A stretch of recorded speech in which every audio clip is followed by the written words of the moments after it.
How everybody? How are we doing? I hope you all enjoyed our wonderful rendition of what was going on with the end of the war in the Pacific. We have come to the conclusion. We have reached 1945, September and 45. Japanese, they surrender upon the USS Missouri. Hey, go us. Yeah. I don't know if that's a little bit of irony or not, since the fact that Truman was there and, well, not there, but probably sure didn't hurt the selection of where it was going to be done. correct. But again, we've made it to the end, and now we are going to focus here on some of those changes. We're going to see quite a few of these changes taking place here within, well, roughly what, 10 years or so after the war? We're going to try to keep focused in 5. But, Okay. I mean, some of them take a little longer to manifest completely. Yeah. So that everybody's seeing. But appreciate you if you hung on for 29 episodes Oh my of war. goodness. Well, that took us all the way from the end of World War I to the end of World War II. So, 20 some years, Yeah. almost 30. Yep. So appreciate you hanging in there with us. But yeah, the changes. Obviously, the big one is geopolitical, the big stuff. You have a big, it's not an Iron Curtain yet. Nope, but it's on its way. But it's definitely not silk or lace. It's pretty hard already. Well, and you can see that really right there with even, is it the Tehran conference that really starts to or issuing kind of that end of the war, how are we going to divvy up things and how things kind of play out, and then definitely Potsdam. Well, Yalta though, I think sets it, because Potsdam seems like it's almost a rubber stamp. Sure. I mean, Truman's major focus, like we know, is getting the Russians into the war in the East. Because we needed help. We needed help because it was going to be costly. We couldn't take China. No. Without a lot of help. Well, with all the Japanese that are still there, there was no way. 2 to 3 million of them still under arms. Right. So, that's, I mean, granted, cut off from their base of supply, they'd become bandits pretty quickly. But very still. Unpopular bandits. Too. Right. They couldn't slip into the population. Yeah. Because the population turned them into hamburger. Yes. But, you see this split. Comintern is a big deal. They have a big Communist International meeting. I want to say it was in Bucharest, but I'm not sure of that. And of course, in response to that, we formed NATO. Then they formed the Warsaw Pact, so they can say NATO was formed first. Right. Which I enjoy. If you just start a new organization, then it's okay. Right. Because then they did it first. It was really. Communist International had been a thing for quite a while. Yeah. But now it is dominated by Stalin. And he is making his claim to all of this territory. Yes. And he's moving again into the idea of how they go into Hungary, how they go into the, Czechoslovakia. And turning a lot, like we said, turning a lot of these individual countries away from where they used to be, even if they may have been democratic before World War II, they are now a part of the communist power. Well, and it's interesting, there's a map out there somewhere that shows, and it's got to be Churchill, because when he's right, he is awesomely right. Yeah. When he is wrong, he looks like a total dunderhead. And this map showing the percentage of influence each country should have in the areas of, I'm serious, it's really cool. I mean, like Greece is supposed to be like 50% UK, and then like 30% US, and then 20% Soviet. Interesting. Yeah, it's really cool, and it meant nothing because Stalin didn't allow free elections. Well, of course he didn't. The only country that really gets away with anything, well, there's 2, one by default, Yugoslavia. Because Marshal Tito says, no, I don't think I'm going to go visit Moscow and end up in a gulag. Right. And establishes his own communist state, independent, although friendly to Moscow. That's what I was just about to say. Very friendly to the Kremlin. Very friendly, but not technically a satellite country. And then, of course, Albania eventually splits off after 1949 and becomes a Chinese satellite more of anything else.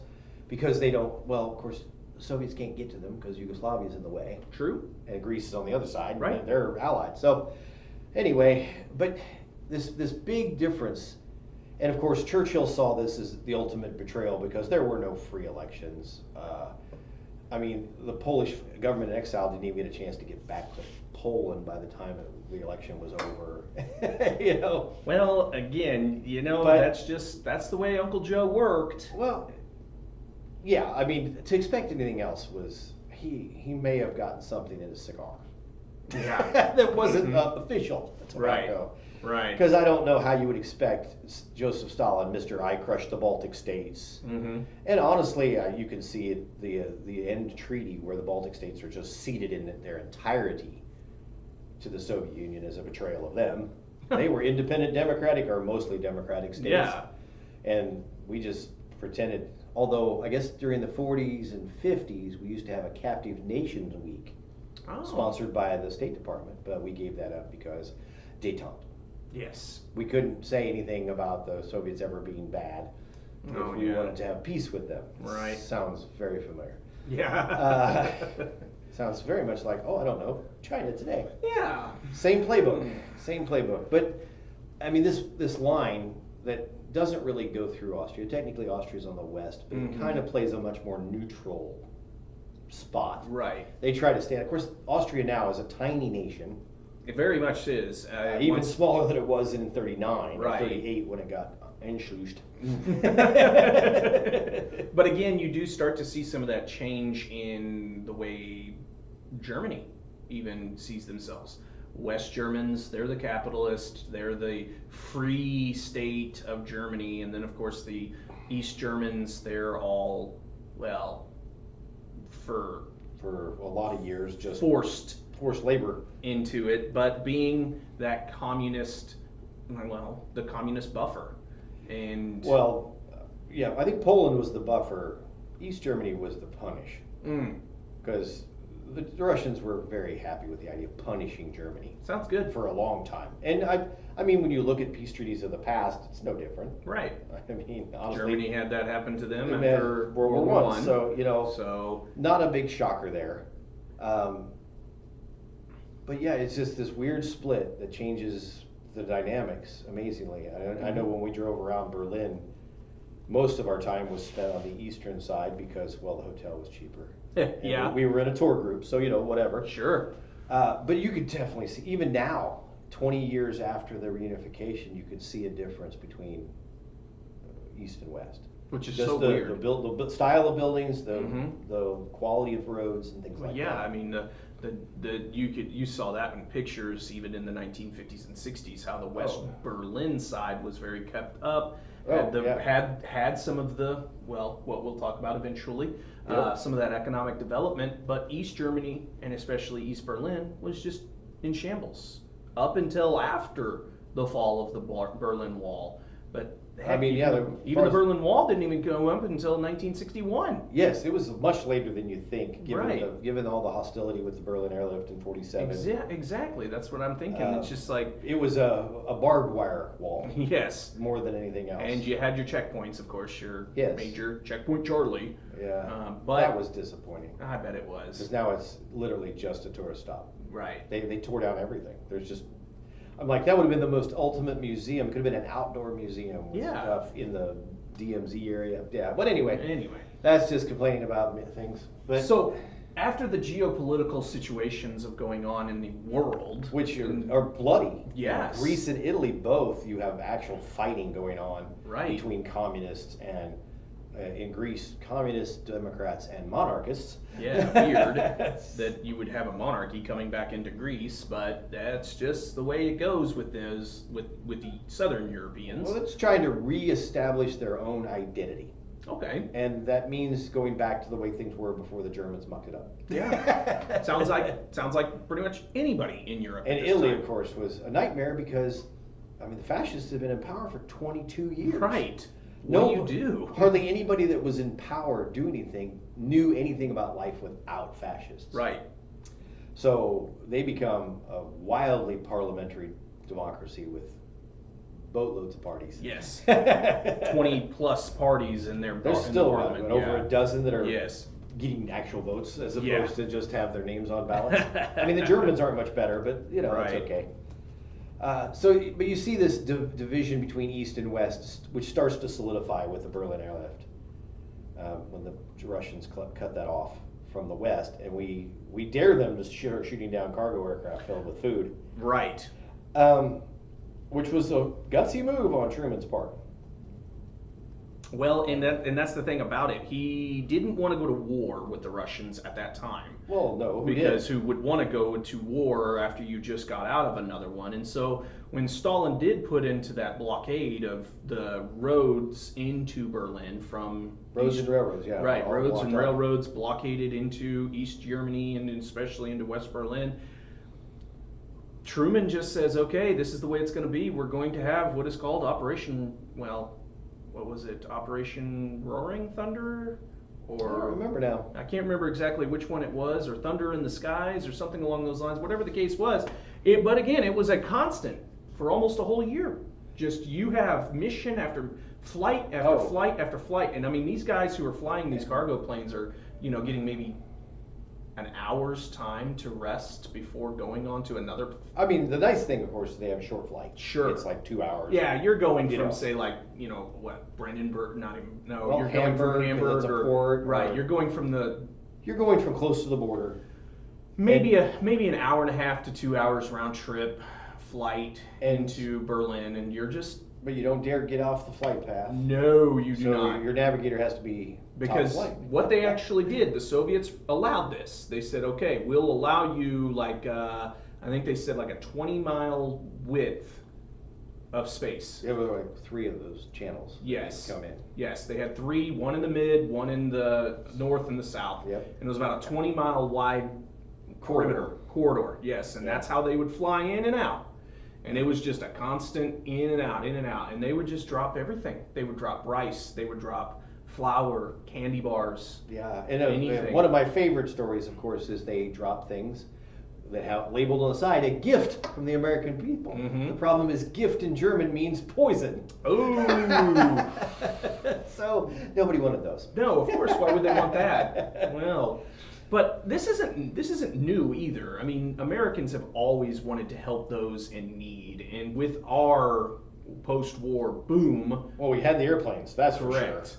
For sure. But what I mean is the fact that even after World War I, an infamous, I guess now, President Herbert Hoover actually helped to keep Belgium from starving. Yeah, the Belgian food aid. Yeah, and he program. helped for sure, giving them an opportunity just to survive after that dreaded time after the war. Yes, and he did it again after World War II. He was still a mover and shaker, went to the White House, met with Truman on numerous occasions. Mm-hmm. And this is like the arch villain of Democratic propaganda of the 30s and 40s was Herbert Hoover. Right. And here he is doing all this crazy humanitarian stuff. He was basically the Bill Gates of his day. Right. Well, he was a billionaire. Yeah. In today's money, he was a billionaire for sure. Right.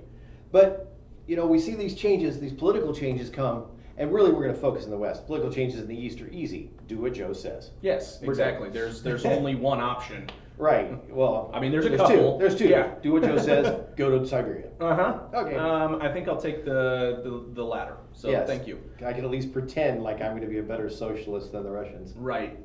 But again, we do see some more of those state-funded programs, such as universal health care. Well, yeah, we see that.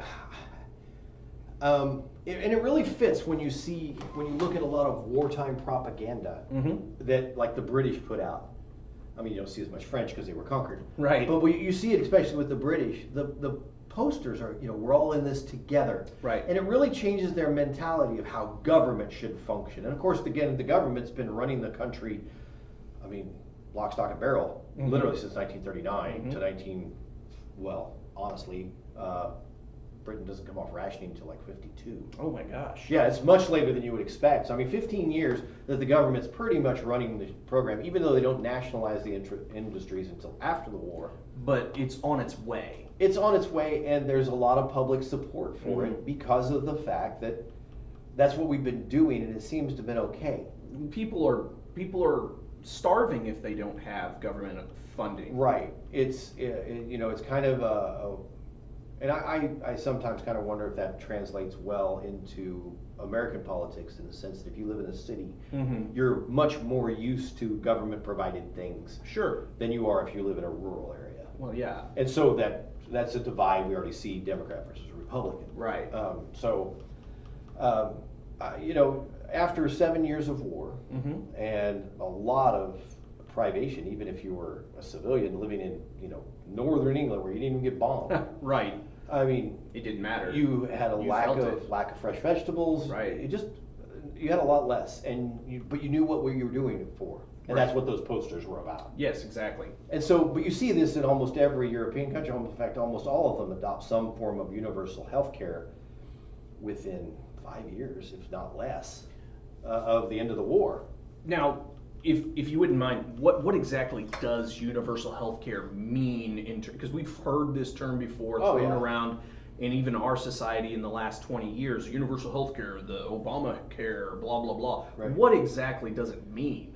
Well, I mean, and its basic essence is I go to the doctor sees me, treats me, I go home.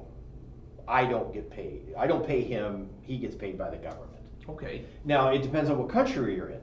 If you're in England, they have a national health service. The doctor is literally a government employee. Okay.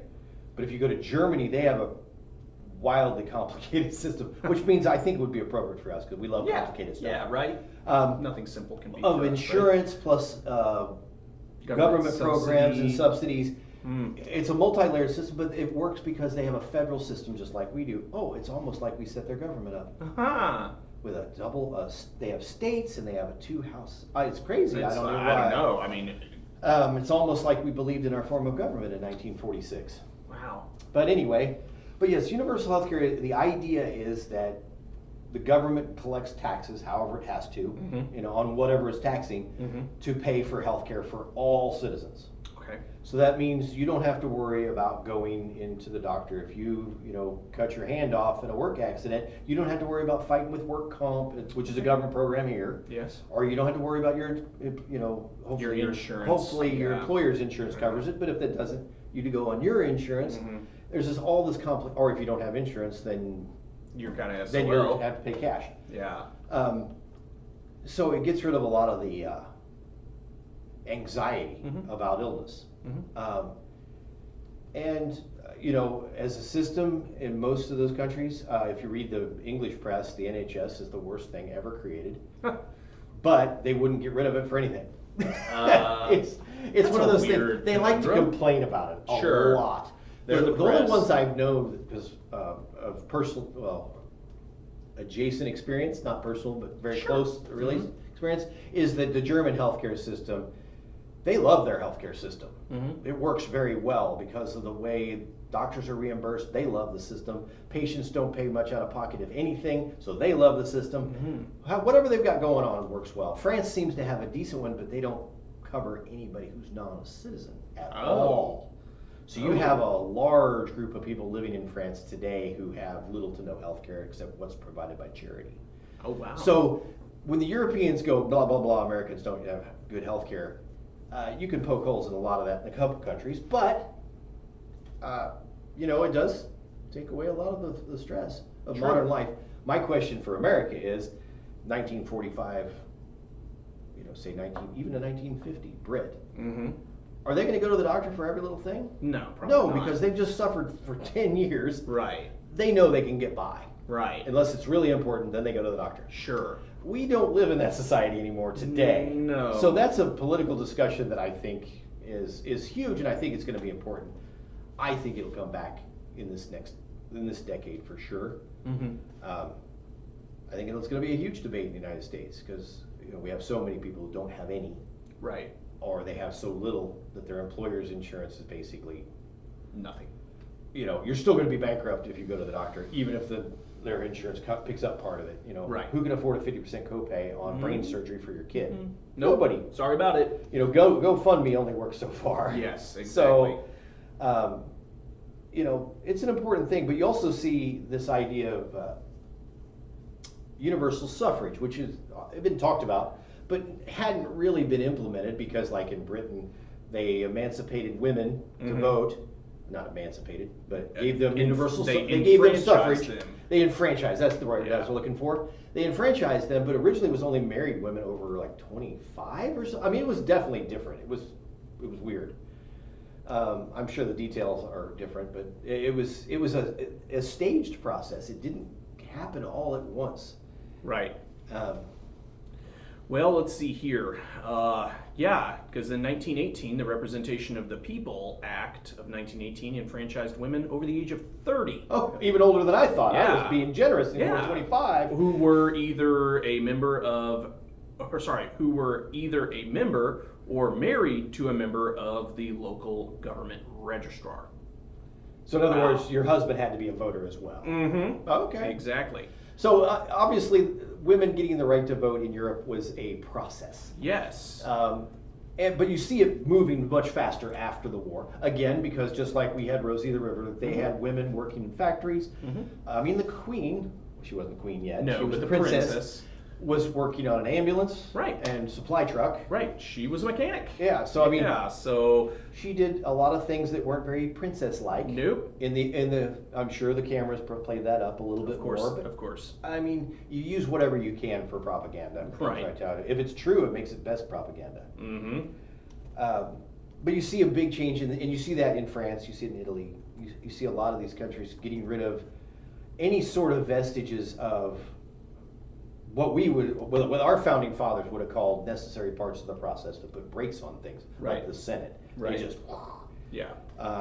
Britain had already pretty much made the House of Lords obsolete before World War One. Sure. I mean, it's basically a kind of a Supreme Court / sounding board. Yeah. That's a good way of putting it. But it really does no meaningful power anymore in the British government. And you see that go away in other nations too. You just see this drive that one person, one vote, and that vote goes directly to the running of the government. Which is important to see because, well, again, they've gone through all of these fascist style of governments in Italy and in Germany that they don't want to have another major problem like that happening again. Yeah, and when you see it in places like Spain, when you don't see it actually, because Spain has Franco. He's a dictator until the 70s. Yes, yes, he was a very long, he lived dictator. a long time, and Italy has the problem with their parliament being crazy all the time. Right. Because they always have coalition governments. Sure. Because they have so many political parties, it's almost impossible for one party to win a full majority. They have, They have to make deals, and then suddenly something comes up, and that deal weird falls party apart. out in the corner goes, "We're out." Yeah, see you later. But again, the idea is that even the French government today, you can say, well, are they really that democratic? You know, they're becoming so. They have some weird. They have these loopholes, like which we just saw with the riots there, that the executive council could pass a law outside of the National Assembly, which is bizarre to us. Be like, well, I don't know. We have executive orders that start functioning like laws, so we're basically there. Yeah. And they don't have a system like the British where it's the prime minister is the leader of the majority party. As long as he keeps his majority, he can say whatever. Right. I mean, he's, for all intents and purposes, a dictator. In a way, while he's in office. For sure. I mean, there's no real check on his power, Right. except the popularity of his choices. Of course, and you know what is it? Every 3-4 years they 6 years. Every 6 years, or whenever he calls one. Oh. So, like, if he's getting ready to do some stupid stuff, he might choose to call an election, try to get some more MPs in power, and then from his party, and then do the stuff that he knows is going to make people mad. I do believe Thatcher did that with her poll tax thing back in the late 80s, early 90s. So, yeah, it was weird and it was strange, but that's the way it goes. I mean, every government has its weird little idiosyncrasies. You know, we have a completely different system because we believe in checks and balances, and I see those in Germany. I see some of them in France. They have a pretty powerful court system, things like that. But I don't see it like really in England. No, but then again, they don't. They're even their liberals are much more conservative, at least until recently. Right. But this is the trend after World War II. Right. We're way off base. But anyway, after World War II, we see this move that everybody should vote because everybody was part of the war effort. Yeah. And so if everybody served, even if they didn't serve in uniform, we should make the government more responsive to everyone's needs. Well, no. And universal health care, nationalizing industries so that the profits go into there, which of course has its own problem we'll talk about in a little bit. Yep. But we're now going to switch into some of the things that probably people don't like to hear about so much, but the economic changes. Oh, yeah. Again, we're fighting in a war that has lasted in England and in France 6 years. 6 years. 6 brutal years of destruction and starvation, and people are broke.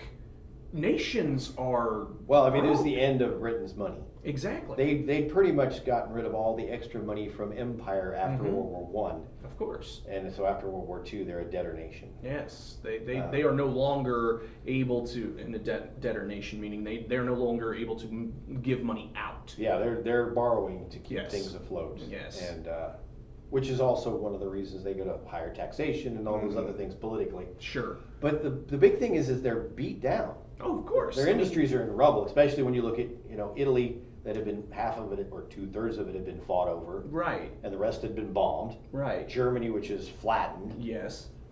Even France. Mhm. I mean, we bombed the center of towns because that often was where the railways or the bridges were. Sure.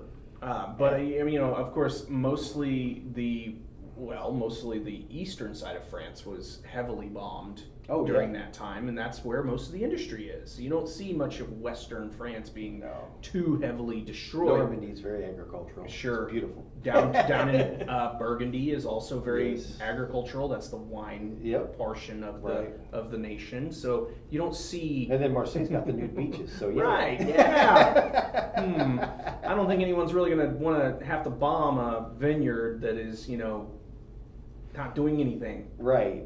So, but of course, then they come up with the Marshall Plan. Mm-hmm. Which is weird if you watch the videos.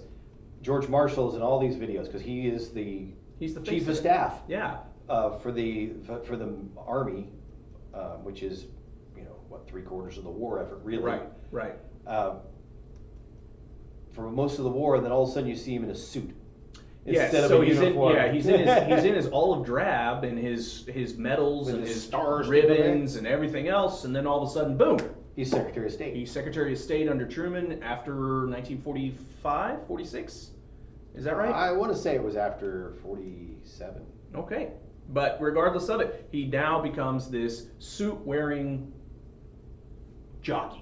Well, he's a diplomat now, Yeah. which of course he really was. He was even wanted as to, yes, he was. I mean, that's because- why he picked Eisenhower to lead the thing right in Europe, because he knew another diplomat when he saw one. Yes. You Even though Eisenhower wasn't really much of a political genius, as others might say, but I mean, as a fighter, we don't know. He never really served in frontline duty. true, he was always an officer. He was always but he was always Behind staff. the lines. Yes. And then for the big war, he's way removed. Yeah. He's making the big decisions, but not the combat decisions. But anyway, the Marshall Plan probably is one of the best investments America ever made. Well, we had the money for it. Well, we had the money because we're the only economic power. Because Russia, the only other superpower, has no industry either. They've been destroyed by a lot of the war right. effort in the first part of the war. Yeah, and not to mention, 20 million dead. And you also, again, are just, you've been... I mean, that's right. That's a lot of people dead. That's a big hole in your economy. Mm-hmm. So, and of course, it was mostly, men. Yes. Mostly of 18 to 50. Right. So your working class ages. Your prime productivity Mm-hmm. years. So this kind of allows us they really don't have any place, especially the Western European countries. Right. Politically, they only have one place to turn, and that's Uncle Sam. Right. And of course, the Marshall Plan makes that easier. Really, the Marshall Plan, when it comes right down to it, is something that put out there to prevent the commies from taking over a lot of these countries, because they were making a lot of inroads. These countries were beat down. People were poor. You'd already mentioned that. They were, in some cases, literally on the edge of starvation. Right. And of course, communist propaganda is all about other people have all these things that they are keeping from you. And despite the fact that in Italy nobody had anything. Right. But it didn't matter because, of course, propaganda of the communists were, let's spread this idea and get everybody on board. And again, our mentality as the United States after World War II was commies are bad, get rid of them at all costs, and if it means that we have to spend a few $1 billion, we'll do it. Right, and again, it turns out to be, I don't even want to imagine, somebody's probably run the numbers, how much money we got back to American industry because of that. Right. Which gives us to the United States. We're going to start focusing on the U.S. now. The Marshall Plan, we already talked about that, but industry is huge. United States Steel is, going crazy. Yeah. And all these places have unions. Sure. And so the number of people in unions, number of people in the middle class, I think becomes an unnaturally high figure. I mean, compared to the rest of history. Sure. Because now we talk about the shrinking middle class, but my question is, when you look at it compared to the 1800s, we have a huge middle class. Exactly. Even now. Right. I mean, and with that, again, with the unionization of much of your industries, your steel industry, your automotive industry, your manufacturing industries, this allows people more power. It gives them more of an opportunity. You have a union rep. You have collective bargaining. You have all you have of a these, bigger paycheck. right? You know, the double time for overtime kind of thing. The holiday pay. You have all sorts of things that can help benefit that middle class, that working class industry. Right, would have been the working poor or the working class of England is now the middle class of America. Right. Which is not something we've ever seen before. Definitely not since the industrialization. Of course not, because who are most of the people working in factories? Your poor immigrants, yes, who are getting less than what you would ever imagine. Now, those poor immigrants of a generation or two before are living in the suburbs, are buying cars because they're so cheap, because we're pushing so many of them out. Not to mention, if you were even remotely responsible with your money as a GI. Yeah. I know it was like, what, $30 a month by the time you got to combat, right, plus your combat pay. Right. I mean, if you weren't just blowing it willy-nilly in stupid poker games. Sure. You've got 3 or 4 years worth of pay saved up when you come home. That's a new car. Yeah. Or a down payment on a house. Which now you don't even need a down payment because you can get a VA loan. Yeah. Which gets rid of that need. Yeah. And so now the demand for houses goes crazy. So the economy is like double booming itself. Exactly. It's all comes from originally the government spending in the 40s, but just a little bit of inflation pretty much invalidated a lot of the debt problem with that. And so when the economy starts to boom, especially in the late 40s, I mean the transition to a peacetime economy was not smooth. No, trust me. A lot of depression, a lot of inflation, just not good. Especially under the Truman administration, he had to deal with a lot of things with an economic downturn in a way, and it's just like any other economic downturn we would find after a major war. Now, of course, the 1920s was a little bit of a difference because after World War I, we didn't really see much of a economic. We, as a nation, didn't have much of an economic interest in Europe as much as we did after World War II. Right. We didn't have to. Well, there wasn't as much damage. Right. Just honestly, the damage is limited to like 20 miles on either side of the front. Right. I mean, yes, there's other bombing stuff, but it's sure, but it's not a complete, almost a complete continent having to be rebuilt. And so America, we have to go and help. Yes, which again increases the idea again of home ownership, car ownership. The GI Bill. I mean, the GI Bill helped so many people. Now I know you're a veteran of the military, the Army. Did you ever get a GI Bill of Rights or anything along those lines? No, I was in the VEEP program, which is where I contributed. What, $2,100? They matched it 2 for 1, and then gave me a bonus depending on my position. So is that kind of like a retirement plan? It's kind of like, well, it's a college fund. Okay. And when I went to college, I got what was that? $530 a month. While I was $533 each month while I was in classes. Okay. They wouldn't pay for summer school, so and of course $533 doesn't do much. No, it didn't do much, especially in the I was really early hurt 90s. It was 2 years after I went in the Montgomery GI Bill hit, and that was a whole lot more money for college. Sure. And it was just when you got your discharge, you got that money. Right. As opposed to me having to put money in myself. Yeah. Still, the idea was that, for your service, you get to improve your life afterwards. Sure. Because, and this is something, because we talk about women going back from work. Mm-hmm. And we're going to talk a little bit more about that later. But when you see them going home, everybody's like, well, they went home. Well, that's, of course, what are you going to tell somebody? Oh, you're going to tell this guy that you yanked out of the workforce and sent to get blasted by the Japanese all over the Pacific? Right. And then he comes home, he doesn't get his job back? That's It's not going to fly. No, it's not. And by the way, he knows how to use a gun. Right. So you don't want to make him mad. You don't want to make him mad. So, the women go home. Right. And the men go back to work. Right. Which, of course, causes its own little economic issue as well. Yes, it does. Because of the switch over. And, of course, just the defense industry is drying up. Well, yeah.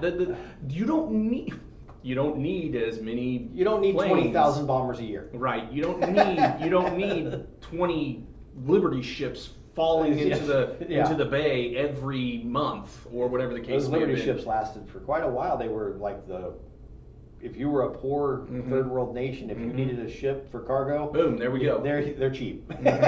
You might even get one for free if you had jumped into the war at the end. Yeah, I bet so.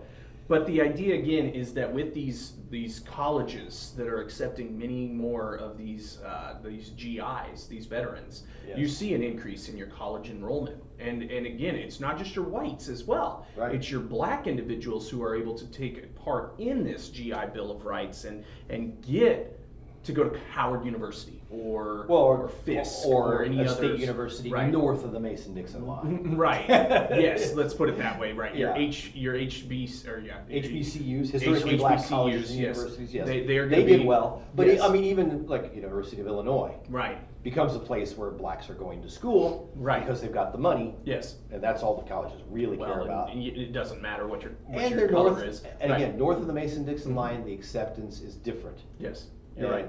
We talked about that on our series about slavery and moving into the future. Right. There's just a significant cultural difference in race relations north of the Mason-Dixon line. Exactly. But the social changes, of course, the Mason-Dixon line is a huge issue.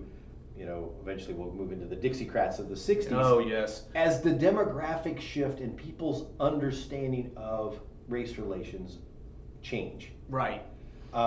I won't go so far as to say suddenly after World War II everybody said, oh, everybody should be equal. No, that's definitely not the case. I think that would be much more happy with Plessy versus Ferguson separate but equal. Right. And probably emphasizing more of that equality than Plessy versus Ferguson. Right. And again, one thing that we touched briefly on with the idea of some of the war in Europe was the Tuskegee Airmen. Yes. And the Tuskegee Airmen, again, they are an all-black regiment of air fighters for the Army Air Corps. Mm-hmm. They were flying and battling what was called the Double V campaign, victory in Europe and then of course victory at home with the racially motivated segregation, the issues of the day. Well, again, it doesn't just snap your fingers after you come back from war and boom, you are this equal person in the South. Well, it's made even more, I guess, abrupt of a gestalt issue. Yeah. Cognitive dissonance is sharp because these guys aren't just pilots, they're officers. Right. And it made it That's worse. not normal. No, it's because not. in most units, the blacks were the soldiers, right. The officers were white. That's the way it had been since the Civil War. Oh, Black Jack Pershing got his name from that because he he was willing to actually lead black troops, right. which is an odd thing for that time period. Right. But the thing that we mostly see here, and by about 1946, 1947, after the war, Truman, which is, again, being a Democrat, he's not one, politically, he should not be the one that is going to be fighting against civil rights. No, it's a very interesting juxtaposition because at that time the Republicans were what we would consider liberals. Right. Because they wanted change. Exactly. And Democrats were the conservatives, so everything gets weird after that point. Yes. But the idea, of course, is because Truman is more accepting of people, I would assume. And he, honestly, he even calls his whole economic plan the Fair Deal. Yes. He believes in fairness. Right. And if a man served, he should get everything he deserves. Whether he be black, white, or the 442nd Regimental Combat Team that is all Japanese Americans. Right. You fight in Italy of all places. And again, you have your Navajo Windtalkers out in the Pacific. Yeah. You have a large number of people who are minority soldiers who are treated as if they were normal. Again, that's the way society it was. But the idea, of course, of these social changes that are taking place politically, he actually installs the Committee on Civil Rights, which was investigating discrimination in the Defense Department, discrimination in the military, discrimination throughout the government. Yes. Not so much society as a domestic side. Well, no, but because he did this by executive order. Exactly. And so he was limited to what he could go after, because otherwise he had to go before Congress. in Congress at that time was definitely not his friend. Not with civil rights, at least. It didn't even really matter what party you are. No. Is Congress ever your friend as the No. president? No. It's like right up to the election, Yep. and then the day after. Boom. See you later. We're done with you. But as you'll see here, Executive Order 9981, this is a very important executive order. What this actually will do is it will desegregate the military And industry. and the defense industries. Yes. So that's the key point there, because not only are you forcing, in a roundabout way, forcing your integration of your units in the military, you're also allowing these blacks and whites to work in shipyards, in factories, in productive means to produce what needs to be done for the military. Which, surprisingly enough, had already happened. Right. In many cases during World War II. Yes, exactly. It might not have been mixed shifts, but they were mixed factories where, Right. you know, the swing shift leaves and the night shift is all black. Right. So we're not Yeah. having kind of that Doing the paycheck right, job. right. But the thing is that even though we see Executive Order 9981, the Navy had already started to desegregate their sections of the ships. Well, again, They'd already started kind of almost before the war, Right. because they moved in. They were porters and right, yes, bellboys basically right, before. But even before the war, they started working down below right. in the coal. Well, it wasn't coal, gas lines. But the thing is again, you can't keep building ships just for segregated units on a ship. You can't do that. It just doesn't you work. just don't have the berths No. to say this is going to be the white section. This is going to be. You already No. have that separation Right. anyway between enlisted and officer. Right, right, and of course most of your officers being white individuals. Yes. But the enlisted, these you know, what are the petty class or The petty officers and all these others, they're just mingling together because, well, again, they kind of have to. kind of have to, and you know, does it really matter what color the guy is as long as he keeps the engine? When we talked about that in like Yeah, the battles, right. the naval battles, the fact that you're not out there shooting, you're not out there doing it, you're making sure the engine runs so you can keep going 30 Exactly, knots. exactly. And it doesn't really matter what color you are as long as that engine kept running. Mhm. And it changes because conscription was so widespread throughout Mhm. American society. What, Right. 20 million men under uniform and women? Because Right, almost the a waves, million, the wax. almost 1 million women, I think, Mhm. served in uniform, which Mhm. is a huge number given our society before this. Right. Women not really performing anything in the military. Yeah, I mean, really, World War II cements the idea of female nurses. Mhm. It wasn't really that true before the war. No. After, I mean, we're talking social changes on a massive level. Right. We see the same thing in schools. Right. Women start to dominate schools in Right. teaching positions, especially in the lower grades. Exactly. Nursing becomes, Yes.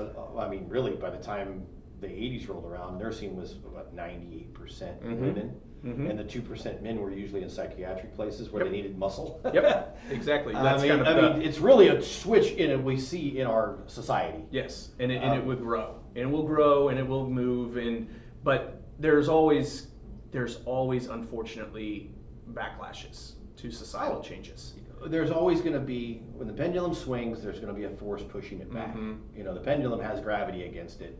Right. And really, I guess, for lack of a better term, in most societies, it's inertia. Right. People don't like change. No, they don't.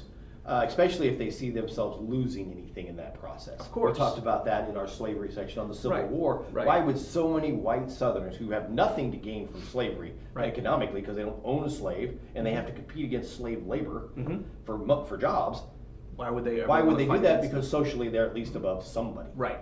And it's a huge emotional point that Yep. subconsciously, I'm not even sure a lot of them would have been aware of that. They wouldn't No. have been able to state, at least I'm not that low. Right. But we see this huge change in, well, not so much the women, because they went back. Mhm. They went from Rosie the Riveter to June Cleaver within Yep. a decade. Yep. You know, well, I mean, I guess we could be, but then again, the men have these industrial union jobs. Yes. They can support a family on a Right. single income. Right. Which gives women the freedom, not just the freedom to be housewives, because honestly, even with the technology of the 50s, housework was no longer a mind-numbing, body-crushing job. Right. like you saw in the 1800s, where Right. you're worn out by the time you're 40. Mm-hmm. You've got vacuum cleaners and dishwashers. Well, Microwave dishwashers weren't ovens. really good yet, But you had but microwave you had ovens, washing you machines. had other things that, yes. Microwaves Automated not till wa- the 70s, but But again, you have your you're not ovens. toting wood. No. You're not pumping water. No, you have all the creature comforts of a modern 50s, 40s Well, you no and longer 50s need home. a house servant because No. you have all these mechanical servants. Right, which we talked about Which in we our talked about earlier. as well, yes. Yes, so the idea, of course, is that, I mean, again, these changes, not just in the United States, but also globally, have made an increase that we see even to today.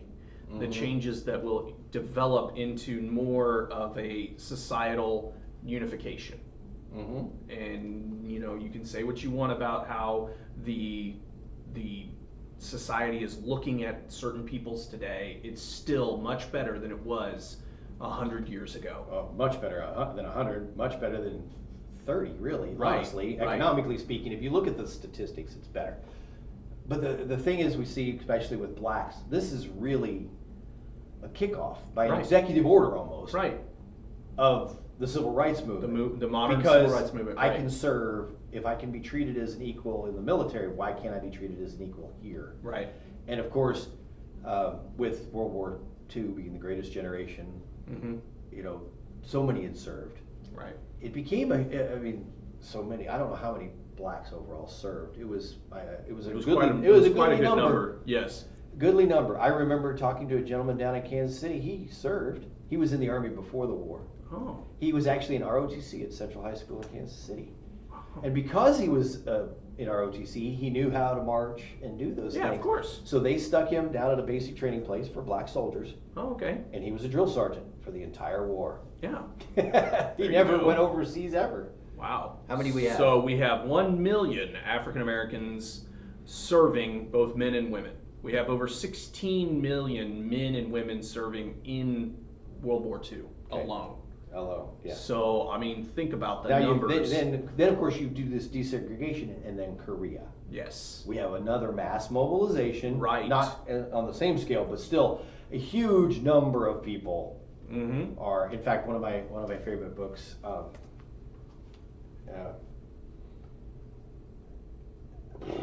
It'll come to you. Yeah, it'll come to me later after this is over.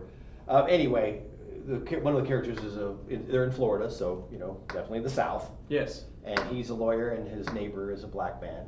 And Uh-huh. but this lawyer served in Korea as a lieutenant, because he's an officer.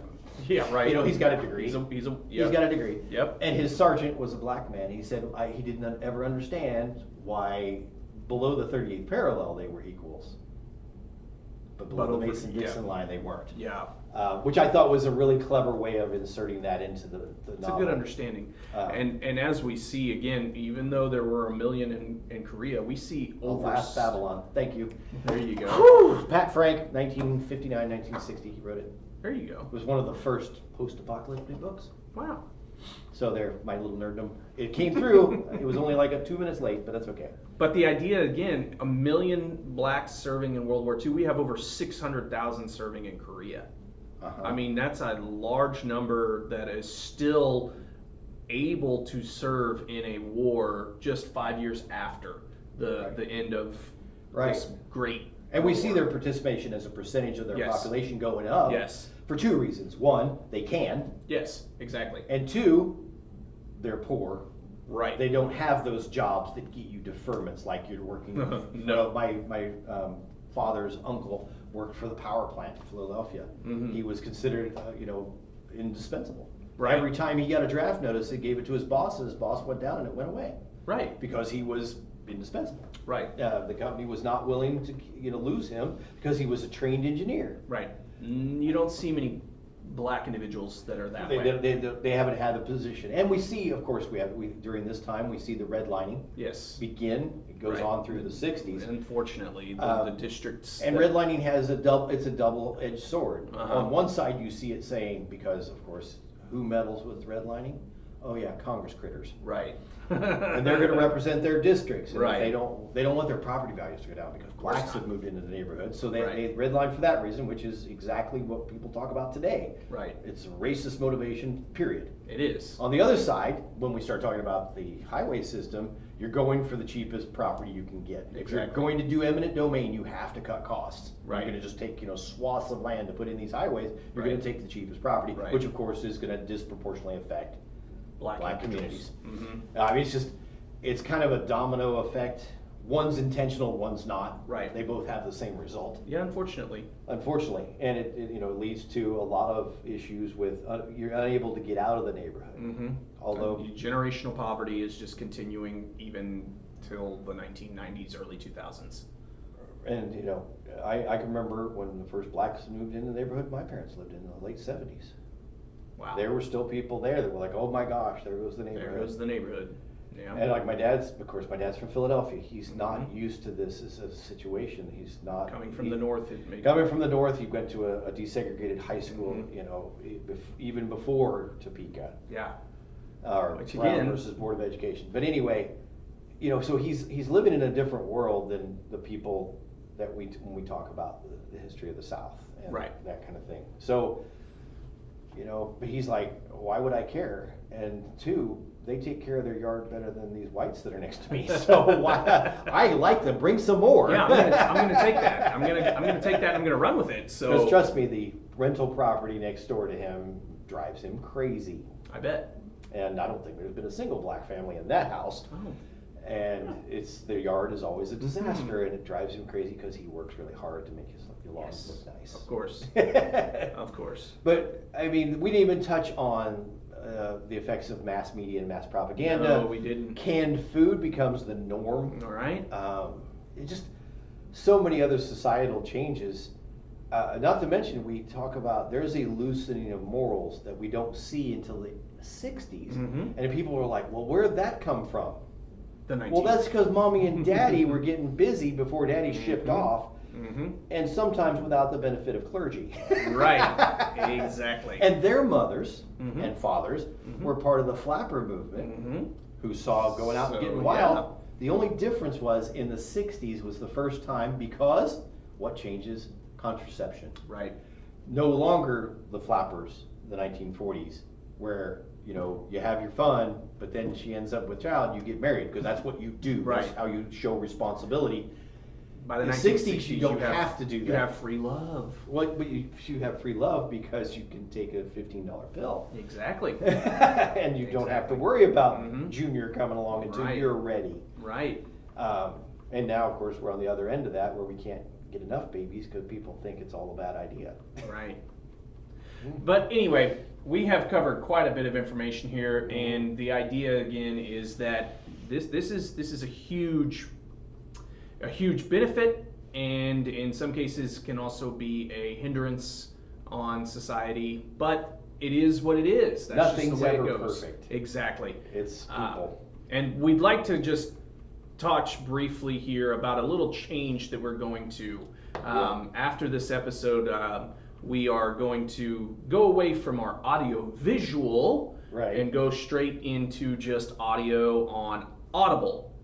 So be sure to be looking for any updated link. If I can do that, I will put that in the comments if nowhere else on our YouTube spot. Yes. Because we might come back to this for certain events. Right. Especially if we can figure out a better way to do projection while we're talking, so you're seeing like a map or whatever. Whatever the case may be. So just of course, again, we got to worry about copyright and stuff with that too. Right. But, so if we get that conquered, you'll still see us occasionally on YouTube. But we're going to move to Audible for our normal programming. Yes. So be on the lookout for that. And again, keep giving us those likes, give us those shares, views, anything that you can do to help us just spread the word. And we're probably going to take a couple weeks break. Yeah. To leave this going. But during that time, think about it. Drop us a line. Drop us, if you know us, tell us, what do we want to do next? What do we want to talk about? Yeah. I mean, obviously we started with slavery. We started in, 2000 BC. Yes. And went all the way to at least the 20th century. Right. And, we just did World War II in depth. Right. let us know if you have anything specific you wish to have us discuss. Because we love it. Or I love learning new stuff. Yeah, if you have something you want to learn more about, and you want us to let you know, just give us a comment and let us know what we could do. So again, be on the lookout. We'll be back occasionally. So yeah, we'll be back. Thanks. Thanks.